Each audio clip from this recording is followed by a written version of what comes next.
अस्सलाम वालेकुम। आज हम करेंगे एक्सरसाइज 12 का क्लास 7 का ये सवाल है। ठीक है, सवाल दिया हुआ the area of circular garden is 616 square metre, find the length of the circumference around it. यानी कि इसके अंदर जो है हमें एरिया दिया हुआ है। ठीक है, डेटा देख लेते हैं। एरिया दिया हुआ है, सरकमफेरेंस मालूम करना है।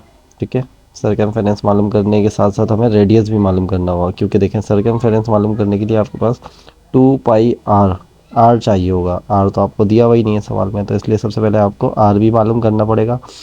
आर मालूम करने के लिए आप एरिया का फॉर्मूला लगाएंगे, क्योंकि एरिया आपको दिया हुआ है। ठीक है, एरिया का फॉर्मूला क्या लगेगा? A is equal to pi R square. Pi की वैल्यू ये होती है। ठीक है, बहुत से लोग पाई की वैल्यू इस तरह भी लिखवाते हैं, यहाँ पर लिख के दिखा देता हूँ, जैसे 22/7 ये भी होती है, ये भी कर सकते हैं। ठीक है, सबसे पहले एरिया मालूम करते हैं, यानी कि ये वाला फार्मूला लगाते हैं। ठीक है, आपने लिखा यहाँ पर ए इज इक्वल टू, इस पाई की वैल्यू लिख दी आपने 3.14। ठीक है, और आर स्क्वायर आपको दिया हुआ नहीं है, तो आपने आर स्क्वायर से रहने दिया। ठीक है, अच्छा ए मैंने गलती से लिख दिया, ए की जगह पे लिखूँगा 616। ठीक है, ए की जगह मैंने 616 लिख दिया, क्योंकि 616 हमें दिया हुआ था। ठीक है, अच्छा ये देखें, ये जो चीज़ है ना 3.14, ये इससे क्या हो रही है? मल्टीप्लाई हो रही है। ये इधर आके क्या हो जाएगी? 616 दी हुई है, सॉरी 616 से डिवाइड हो जाएगी। 3.14 इससे डिवाइड हो जाएगी। आर स्क्वायर ऐसे ही रहेगा, इसको डिवाइड करेंगे हम। डिवाइड कर लेते हैं। 616 डिवाइड बाय 3.14, ये करा तो हमारे पास आंसर आया 196.17। ठीक है, हमने 196.17 लिख दिया। ठीक है, यहाँ लिख दिया 196.17। ठीक है, is equal to R square. अब ये स्क्वायर ख़त्म करने के लिए हम क्या करेंगे? रूट ले लेते हैं, रूट। ठीक है, रूट ले लेते हैं, दोनों तरफ रूट लेना पड़ेगा। रूट ऑन बोथ साइड, दोनों तरफ रूट लेंगे। रूट क्या होता है आपको पता होना चाहिए, अंडर रूट, ये वाला। ठीक है, मैंने पॉइंट से पहले जो नंबर थे वही लिख लिया, 0.17 को इग्नोर कर दिया, क्योंकि पॉइंट के बाद 1 आ रहा था, तो 1 को अगर हम राउंड ऑफ भी करें तो 196, मतलब पीछे वाले की तरफ राउंड ऑफ करेंगे। अगर हाँ पॉइंट के बाद 5 आ रहा होता ना, तो हम 197 कर देते, लेकिन पॉइंट के बाद क्या आ रहा है? 1 आ रहा है, तो उसको 196 ही रहने देते हैं। और यहाँ पर आर स्क्वायर लिखा, और ये इसको, अच्छा इस स्क्वायर से ये कट हो गया, इस स्क्वायर से ये कट हो गया। ठीक है, ये मैं यहाँ पर थोड़ा सा बॉक्स बना के कर देता हूँ, फिर पेज चेंज करना पड़ेगा वरना तो। ठीक है, यहाँ के बाद का स्टेप यहाँ लिख रहा हूँ। स्क्वायर से ये कट हुआ, तो सिंपल आर बचा आपके पास ना। ठीक है, सिंपल आर बचा। अब इस 196 का रूट ले लेते हैं। 196 का रूट वैसे तो 14 होता है, लेकिन देख लेके दिखा देता हूँ 196 का रूट। ये मैंने रूट लिखा। ठीक है, 196। ठीक है, ये आपके पास 14 आ गया, यानी कि आर आपके पास आया है 14।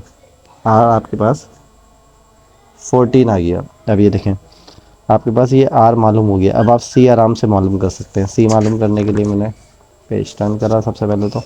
अब यहाँ पर सी का फॉर्मूला पहले शो करवा देता हूँ आपको। C is equal to 2 pi R, ये हो गया। ठीक है, सी ऐसे ही लिखा, 2 ऐसे ही लिखा। पाई की जगह पे वैल्यू आ जाएगी 3.14। ठीक है, आर की जगह पे वैल्यू आ जाएगी 14। ये तीनों चीज़ें आपस में हो रही हैं मल्टीप्लाई। इसको मल्टीप्लाई कर लेते हैं। 2 मल्टीप्लाई 3.14 मल्टीप्लाई 14। ठीक है, ये आपके पास आ गया 87.92। 87.92 हमने यहाँ पर लिख दिया, 87.92। ये आपका जो है वो आ गया सरकमफेरेंस, ये आपका आंसर आ गया। ये आपका आंसर आ गया। ठीक है, अच्छा इसी तरह अब दूसरा सवाल जो है वो मैं आपको दिखाता हूँ। ये दूसरा सवाल है, find the circumference and area. इसमें सरकमफेरेंस और एरिया दोनों मालूम करने हैं of a semi circle, semi circle के ऑफ रेडियस। सिर्फ रेडियस दिया हुआ है 5 सेंटीमीटर। डेटा देख लेते हैं। सी भी मालूम करना है, ए भी मालूम करना है, रेडियस दिया हुआ है, और पाई की वैल्यू यही होती है। ठीक है, फॉर्मूला देख लेते हैं। सेमी सर्कल का फॉर्मूला सरकमफेरेंस का अलग होता है, वो होता है पाई आर प्लस 2 आर। ठीक है, पाई आर प्लस 2 आर ये फॉर्मूला होता है। और एरिया मालूम करने का फॉर्मूला होता है A is equal to 1/2 pi R square. ठीक है, अब आप चाहो तो पहले ये वाला फॉर्मूला लगा लो, चाहो तो पहले ये फॉर्मूला लगा लो। मैं पहले सी वाला फॉर्मूला लगा लेता हूँ। ठीक, मैंने क्या करा, मैंने लिखा सी इज इक्वल टू, ठीक है, पाई की जगह पे मैंने वैल्यू लिख दी 3.14, और ये आर की वैल्यू जो थी वो 5 थी। ठीक है, प्लस 2, और आर की वैल्यू 5 थी। ठीक है, इसको मैंने मल्टीप्लाई करवाया तो ये आंसर आ जाएगा 5, 3 5 ज़ा 15.14, ये आंसर आ जाएगा। ठीक है, और 2 5 ज़ा 10, तो इसका आंसर कुछ आ जाएगा 15, और इसको प्लस कर लेते हैं तो ये हो जाएगा 25.14। ठीक है, ये इसका सी निकल कर आ गया, यानी कि सरकमफेरेंस निकल कर आ गया। अब इसका एरिया मालूम कर लेते हैं। एरिया मालूम करने के लिए एरिया का फॉर्मूला आपको ऊपर शो हुआ है, ये फॉर्मूला है। ए ऐसे लिखा, 1/2 ऐसे ही लिखा। ठीक है, उसमें पाए लिखा हुआ है तो पाए की वैल्यू लिख देते हैं यहाँ पर 3.14। ठीक है, आर स्क्वायर आपके पास 5 है, ये स्क्वायर लिख दो। ठीक है, तो ये हमने 3.14 को इस 1 से मल्टीप्लाई करा तो 3.14 ऐसे ही आ गया अपॉन 2। ठीक है, अच्छा, साथ में यहाँ पर 25 भी लिख देते हैं, ये 25 हो गया। ठीक है, ये देखें, इसको इससे मल्टीप्लाई करा, इस 1 को 3.14 से मल्टीप्लाई करा, 3.14 ऐसे आ गया, अपॉन 2 भी ऐसे आ गया। 25 कैसे आया, 5 को 5 से मल्टीप्लाई करा। ठीक है, अब 3.14 को 24 से मल्टीप्लाई कर लेते हैं, 3.14 मल्टीप्लाई 25, ये आपके पास आ गया 78.5। 78.5 लिखा, अपॉन 2 लिख दिया।